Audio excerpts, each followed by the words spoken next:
kandi ukumvisha n'abandi bakobwa ko bagomba nyine kuba proud yabyo bakavuga ngo naturutse muri Kongo ndi umunyamurenge ukahita uvuga ahubwo no ku misozi wanyu sawa nari ngenda gerageza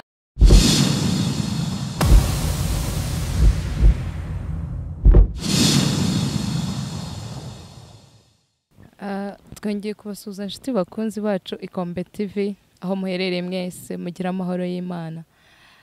Nk'uko dusanzwe tubimenyereye mu kiganiro cy'iyobokamana n'umuco muri kumwe nanjye Aline Blessing. Uyu munsi ntago naje njyenyine, ndi kumwe n'umutumirwa wacu twari tumaze iminsi myinshi dutegereje, uyu munsi akaba yatwitabye. Rero twaje muri cya kiganiro cy'umuco aho turi kumwe n'umutumirwa wacu, ndagira ngo atangira twibwira kugira ngo dukomeze. Murakoze. Ego turabasuhuje mwese. Amazina banyita Nyamagaju Aline, kaba umunyamurengekazi. Nkaba mpagarariye ishirahamwe Association Umwari branche ya Kampala. Murakoze. Arakoze cyane, akaba ahagarariye association yitwa Umwari. Ese association Umwari ku muntu utayizi wamusobanurira gute? Dusobanurire mu ncamake association Umwari. Rero gusobanura association Umwari si association gusa Umwari, ni association Umwari w'Umurenge. Hanyuma uko nayisobanura, association Umwari w'Umurenge ni ishirahamwe ribungabunga abakobwa b'abanyamurenge bari mu bihugu bitandukanye kugira ngo twese donc twisange turi ahantu hamwe. Kuko nayisobanura. Arakoze cyane. Rero ndagira ngo mubaze ikibazo cy'amatsiko cyane ko ari abantu benshi batazi association Umwari, kubera ko bamwe n'ubwa mbere bayumvise, abandi barayumvise ariko ntibazi ngo ikora ite, ikorera he, bimeze bite. Uyu munsi ndagira ngo utumare amatsiko. Association Umwari yatangiye ryari, yatangiriye he, yatangijwe nande? Sawa murakoze. Association Umwari w'Umurenge yatangiye le 12 octobre 2020. Urumva nico igihe twashinze Association Umwari w'Umurenge, ariko itangira gukora ku mugaragaro muri 2021. Itangirira hehe? Yatangiriye muri Kongo. Ariko gutangirira muri Kongo ni gute? Niho source yaviriye, ariko twese duhita dukodangira nyine gukorera hamwe. Urumva muri ibyo bihugu bitandukanye. Uratubwiye ati niho yatangiriye muri Kongo. Yatangirijwe nande? Ubundi igitekerezo cyo association yatangijwe nande? Igitekerezo cya association cyazanywe n'umukobwa witwa Petroni Bisabo, atuye Bukavu muri Kongo. Niyo wagize igitekerezo agisangiza abandi, tubona ari kizima, association irashingwa. Urakoze cyane. Urumva ni igitekerezo cyatangijwe n'umuntu umwe abisangiza abandi. Ndagira ngo mudusobanure, ni ukuvuga aho i Bukavu niho mufite icyicaro cyangwa hari ahandi mufite? Ndavuga siège. Siège yacu iri Bukavu. Nkuko mubyumva nyine nico ni Petroni wayizanye icyo gitekerezo, kubera association ntigizwe n'umuntu umwe, igizwe n'abantu benshi, kandi association ntihagarariwe n'umuntu umwe, ihagarariwe n'abantu benshi. Niyo mpamvu yagisangiza abantu kugira ngo abantu nabo babashe kucumva, babashe gukora nyine nkuko mubyumva ko turi gukora ku mugaragaro. Yego, mwagize neza kugerageza guhuza abakobwa b'abanyamurenge. Noneho ndagira ngo nkubaze, ubu ugereranyije muri gukorera nko mu bihugu bingahe? Mu bihugu dukorera mu bihugu bitandatu. Nibyo association Umwari w'Umurenge iri gukoreramwo, mu bihugu bitandatu nibyo dukoreramo. Ibyo bihugu bitandatu bikaba ari Kongo, i Burundi, u Rwanda, Ubugande, hama na USA no muri Kenya. None se ugereranyije mufite nk'abayoboke bangahe, ugereranyije abo ubona cyangwa se abuzi? Abayoboke urumva donc dufite ama branche menshi. urumva, kandi tukagira n'ibyo ayo mabranche ni menshi muri Congo, hariho amabranche menshi, urumva, ariko buri gihugu kiba gifite coordinatrice wacu. Buri gihugu kiba gifite coordinatrice wacu, donc dufite aba coordinatrice batandatu. Okay, urakoze cyane. Ni ukuvuga ngo wowe uhagarariye abari hano mu gihugu cy'Ubugande nimba ntibeshye. None ugereranyije hano i Bugande ufite nk'abayoboke bangahe? Murakoze. Ngeranije hano mu Bugande mfite abayoboke 10. Mfite abayoboke 10 kandi ninjye ubakoreye. Murakoze cyane. Birumvikana abantu 10 ntago ari abantu bakeya bashize hamwe bafata igihugu.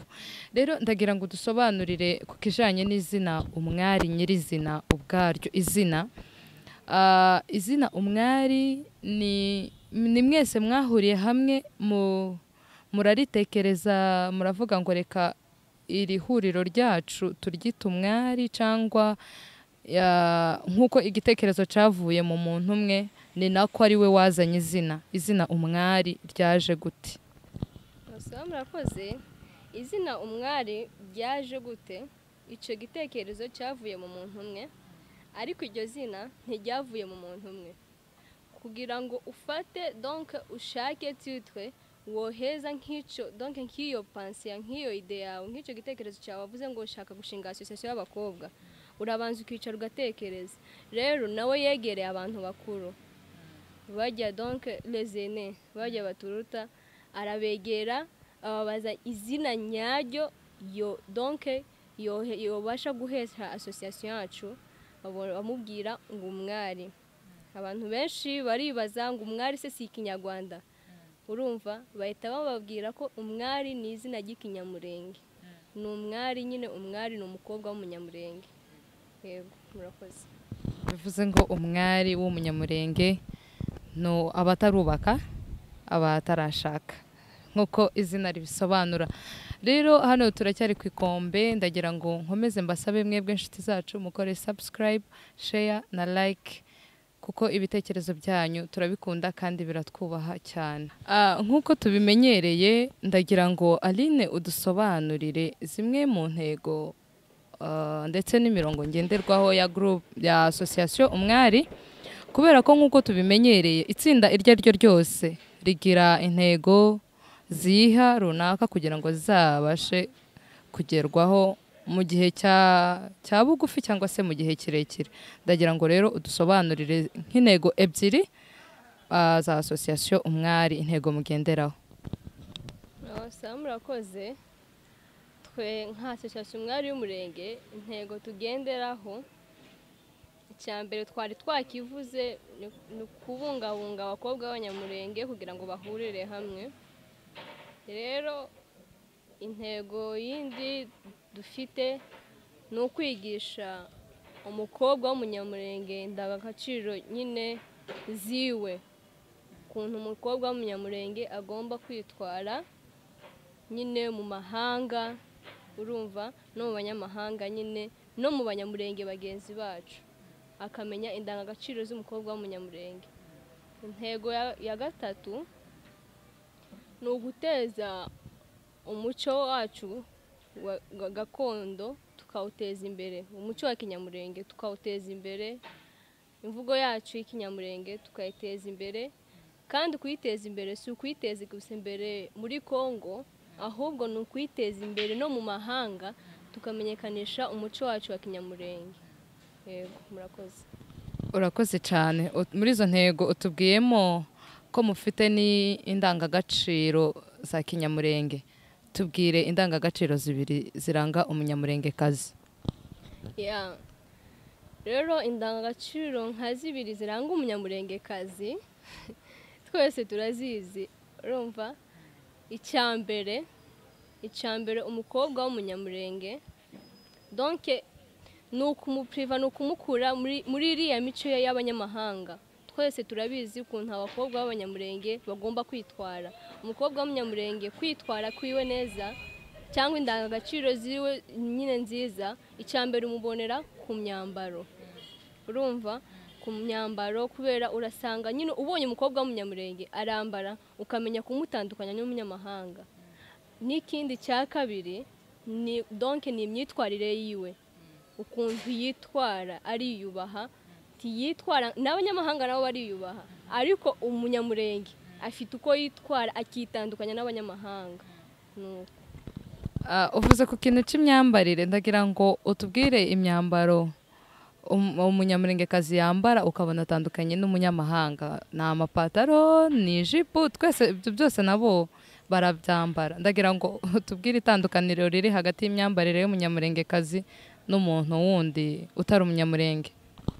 Rero navuze ngo umunyamurenge, umukobwa w'umunyamurenge umubonye uramutandukanya n'abanyamahanga, ariko nakubwiye ko imico yiwe myiza, comportement yiwe niyo imutandukanya, urumva.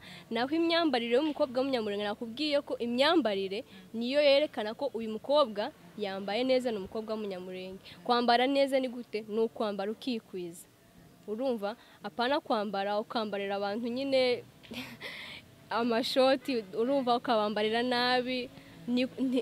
Ubyambaye kuriya nyine nubwo wowe ufite amaraso ya kinyamurenge, abantu barakwibazaho, ese uriya mukobwa devre ni umunyamurenge se uwambaye kuriya cyangwa? Niyo mpamvu twashatse twashizeho iryo shirahamwe n'aba bandi basigaye bigana iriya mico y'abanyamahanga. Yabona par exemple turi mu Bugande, yabona nk'umugande ukuntu yambaye agashaka kumwigana, yambaye ikimini agashaka kumwigana. Niyo mpamvu twabakuruye kugira ngo tubibutse ntibatakaze indangagaciro kabo, urumva. Nubwo bo kwigana ibindi, umuntu yigana ubwenge, ntiyigana ibibi, urumva. Niyo mpamvu nyine umukobwa w'umunyamurenge iyo umubonye yambaye neza urahita umusobanukirwa. Urakoze cyane. Ati ntagomba kwambara nk'umugande cyangwa ngo yambare nk'uko abandi bambara, kuko ariko ndagira ngo nkubaze, ese kwambara igitambara agakenyera n'iribaya niko kwambara nk'umunyamurenge, cyangwa hari ikindi umunyamurengekazi nawe yo kwambara kandi akabego? Ntubona ushobora kwambara n'ubu nambaye, si ukuvuga ngo nambaye nyine igitambaro cyangwa nifubitse kwa kundi abakecuru bifubika. Rero njyewe ukuntu nambaye ndikwiza, kandi nohura n'umugabo w'umunyamurenge hariya, n'umukecuru w'umunyamurenge mu muhanda, arabimenya neza ko ndi umunyamurenge. Ariko novuga ngo ndi kwambara akajipo k'agashoti ukuntu nkangakubitamwo n'amagoje, nashiramo ibiperiki hariya, aribaza ibibazo byinshi, kandi ibyo bibazo biramucanga, akabona amaraso ko ari uyu munyamurenge, ndi umututsi, ariko akavuga ngo wenda wasanga ari umunyankore kubera ari mu Bugande. Kubera iki? Iyo myambaro ntoyambarira iwacu ruguru. Niyo mpamvu umukobwa w'umunyamurenge agomba kwambara akikwiza n'importe, urumva, n'importe umwenda wose, ariko just akambara ukabona arikwijije, ingingo z'umubiri wiwe zose zitari kugaragara hanze. Nuko njye no bisigura. Arakoze cyane. Ntukwambara tukikwiza, kandi kwambara tukikwiza ni umuco. Ndagira ngo nkubaza kandi kabazo k'amatsiko. Watubwiye ko association Umwari mukorera mu bihugu bitandukanye hano ku isi. Ikibazo canje giteye gutya: mu bikorwa byanyu bya buri munsi cyangwa se buri gihe, uko mubitekereje mubikora gute? Mufite abaterankunga cyangwa ni kwa kundi mucira umuntu nyine bitewe n'uko igikorwa kigeze? Urakoze kubaza gutyo. Iyo dutegura ibikorwa turatanga amakotizasiyo yacu. Yego abaterankunga twabagira, urumva, turabafite, ariko byinshi, urumva, byinshi muri byo ni amafaranga yacu atuvamo. Yego, kandi ntiducira buri muntu igiciro atanga, kubera imipfukira iratandukanye, ibihe biratandukanye byo kubonera amafaranga. Umuntu atanga ayo yumva yabona. Yego. Urakoze cyane. Ni byiza kugira ngo buri muntu akore uko umutima wiwe wamubwiye. None ndagira ngo utubwire bimwe mu bikorwa mumaze gukora. Mumaze gukora ibikorwa ibyo bikorwa se byo mwabikoreye hehe? ya urakoze. Ibikorwa tumaze gukora ama declaration kubera zino ntambara kano karengane kari gukorerwa ku banyamurenge. Tumaze gukora ama declaration yacu ari kuri YouTube yabona ni association Umwari w'umurenge. Turafasha abakobwa bagenzi bacu bari ab'impunzi bari muri plaine, turabafasha, twarabafashije, dufasha n'abadamu turabafasha, na ziriya mfungwa ziza zikayekera Uvira, abandi bakaja ibukavu ari inkomere. Association Umwari w'umurenge izigerageza kubafasha, bakaja kureba imfungwa bakabahiza ibiryo, bari abandi donc bari babakomeretse bari ibukavu bahuye n'intambara bari batwigwaneho nyine baraza Association Umwari w'umurenge bakabagwaza bakabamesera, donc bakabakorera igikorwa kuko twiyemeje gufatikanya n'intambara turimo. Yego murakoze. Barakoze cyane. None ibikorwa byanyu biracakomeje, ndabyumva bivanye no kuvuye kubivuga. Ibi dusangiza bimwe mu bikorwa bindi muteganya gukora nabo muteganya kubikorera. Turi gutegura gufasha abana b'imfubyi bari ruguru bari Uvira hehe.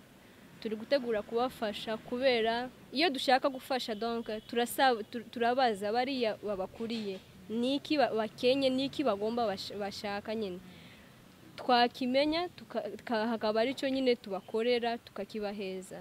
Rero mu byo turi gutegura gufasha abana b'imfubyi, turi gutegura nyine byo kwigisha abakobwa b'abanyamurenge kuko nibyo nyine cyaduhurijeho cyane, kandi turi gutegura gushinga stati yacu. Dushinga stati tuzoza dukora ama projet yacu, nitubona financement tuzoza ari amafaranga gatuza tuyabona niyo tuzoza dutangira gufashamwo abakobwa bagenzi bacu, urumva b'imfubyi, abagore b'abapfakazi n'abana b'imfubyi n'abantu bari mu ntambara. Kuriya gusaba amafaranga muri association cyangwa kubwira ama contribution azaba agabanutse kubera biturutse kuri stati yacu ku ma projet yacu dufite. Nibyo turi guteganya gukora muri iyi minsi. Yego. Dusubiye inyuma gatoya, hari ijambo yigeze kutubwira ngo mukora n'ibyo kwigisha umuco abakobwa b'abanyamurenge. Ndagira ngo nkubaze, ese muri uko kubigisha umuco mubigisha mucishije mu buhe buryo? Urakoze.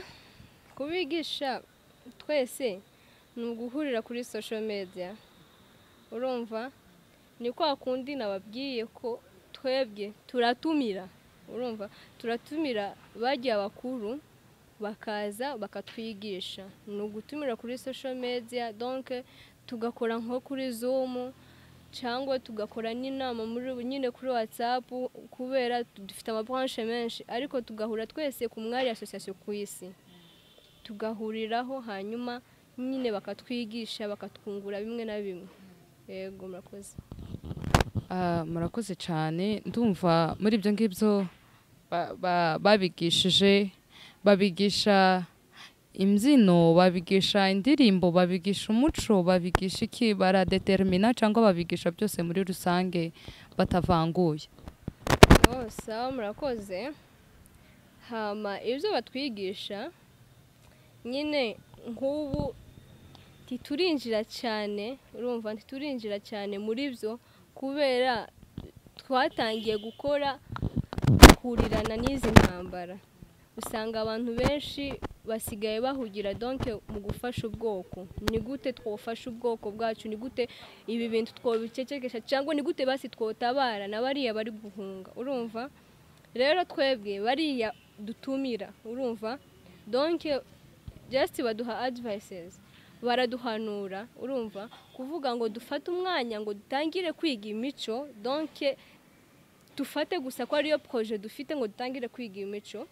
Nyine turacyarimo tubishakira umwanya turabifata cyane. Abo dutumira baraza bakatubwira muzoza mukora iki nyine mwitware neza nk'abakobwa b'abanyamurenge, urumva, ariko biri mu nzira zo kwiga umuco ariko kenshi cyane twahugiye nyine muri ibi bintu byo gufasha ubwoko. arakoze cyane ndumva ibyo kwiga by'umuco n'ibindi mwarabitangiye ariko ntimurabyinjiramo cyane, muracyafite ibikorwa bindi muhugiyemo, ariko ni courage, bizagenda biza buhoro buhoro.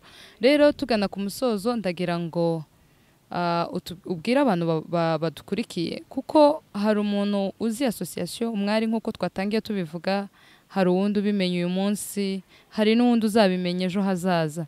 Ni gute umuntu ashaka kwifatanya namwe yabigenza gute, yabinyuza mu zihe nzira? Donc tubwire mu ncamake, umuntu ashaka kujoininga Umwari association yabigenza gute? Yasabakoze umuntu ashaka kujoininga Umwari association nta kirenze kirimo.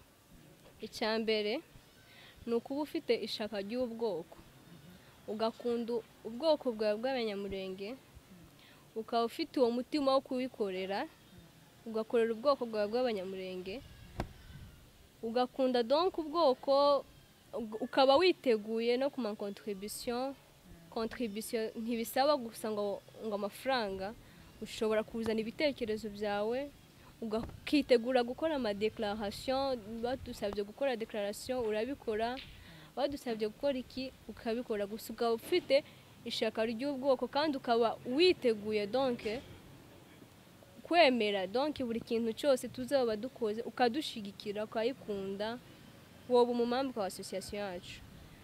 N'ukuntu watubona biroroshe cyane, ni ugusaba nyine mu bayobozi ba Ikombe TV, barafite contact zacu, baba connectinga kuri twe, mukinjira mukaba amambi wa association. Kandi nicyo dushaka, twaje dushakisha abakobwa b'abanyamurenge, nicyo dushaka, muje mukifatanya natwe byatushimisha kandi bikatunezeza, kubera ni ukugerageza guteza umuco wacu imbere.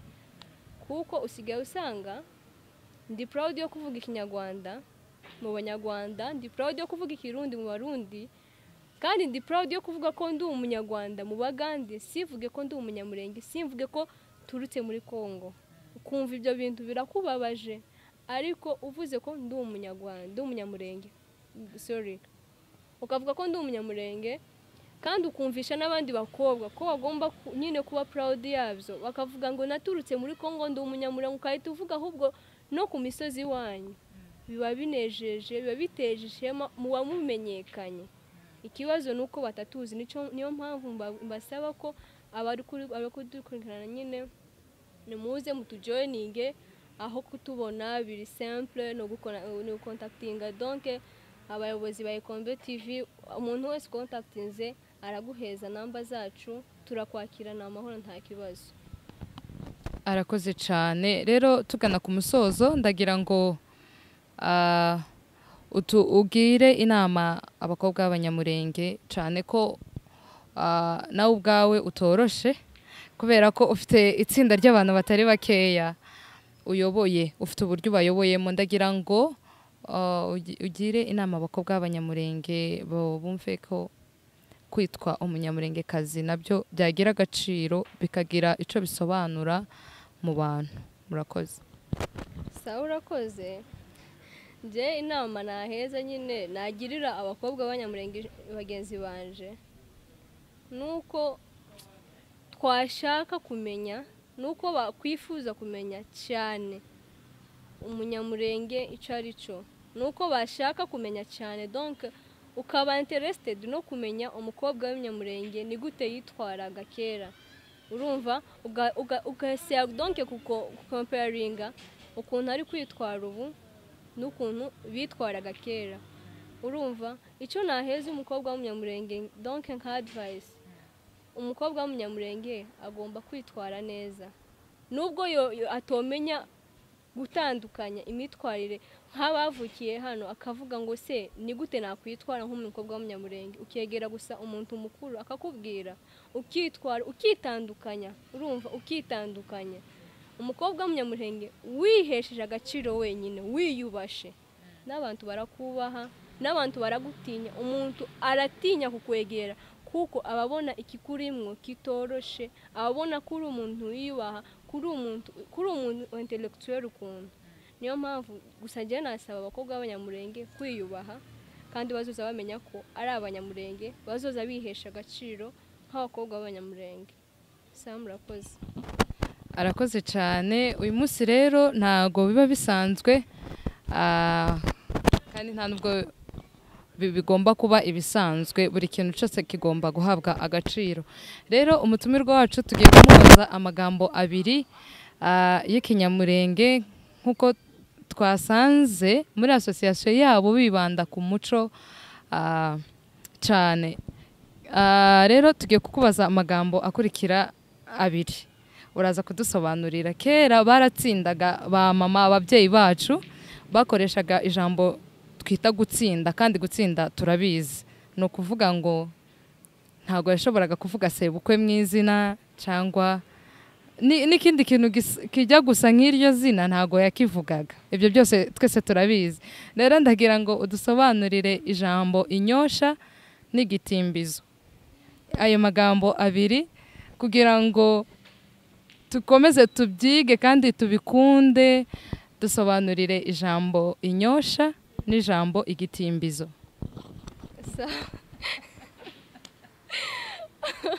Sawa, nari ngenda gerageza.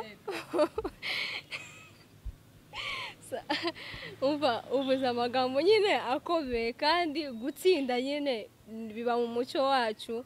Nakuze kuva nyine imyaka mfite sindumva mama avuga izina rya sokuru. Rero icyo gitimbizo ndumva ko ari igitambaro. Hanyuma inyosha désolé sinzi, ntajyo nzi gusa ndizi ko igitimbizo ari igitambaro. Arakoze cyane. Igitimbizo ni igitambara nk'uko dusanzwe tubimenyereye, ababyeyi bacu bararitsinda. Hanyuma inyosha ni imvura. Ndibaza ko n'umuntu utarubizi nawe araza kubisobanukirwa. Murakoze cyane. Rero turasoje inshuti bakunzi ba Ikombe TV, mwari kumwe nanje Aline Blessing. Mugira amahoro y'Imana naho ubutaha. Ciao ciao.